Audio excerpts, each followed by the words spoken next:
അഷ്ടദിക്പാലകന്മാർ ആരെല്ലാം? കിഴക്ക് ദിക്കിന്റെ അധിപൻ ഇന്ദ്രദേവനാണ്. തെക്കു കിഴക്കു ദിക്കിന്റെ അധിപൻ അഗ്നിദേവനും തെക്കു ദിക്കിന്റെ അധിപനായിട്ടുള്ളത് യമദേവനാണ്. തെക്കു പടിഞ്ഞാറ് ദിക്കിന്റെ അധിപൻ കന്യമൂല എന്നും ഈ ദിക്കിനെ പറയും. നിര്യതി എന്ന അസുരനാണ്. മറ്റെല്ലാ ദിക്കുകളുടെയും അധിപന്മാരായി ദേവന്മാരുള്ളപ്പോൾ നിര്യതി എന്ന അസുരനാണ് ദിക്കിന്റെ നാഥനായിട്ടുള്ളത്. വാസുദേവന്റെ പാദങ്ങൾ ഈ ദിക്കിലാണ് വരുന്നത്. നിര്യതി കോൺ എന്നും ഈ ദിക്ക് അറിയപ്പെടുന്നു.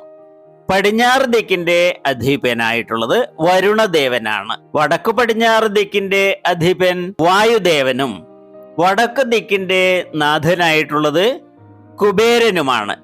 വടക്ക് കിഴക്ക് ദിക്കിന്റെ അധിപൻ ഈശാനകോൺ എന്ന് അറിയപ്പെടുന്ന ഈ ദിക്കിന്റെ അധിപൻ ഈശൻ അഥവാ ശിവനാണ്.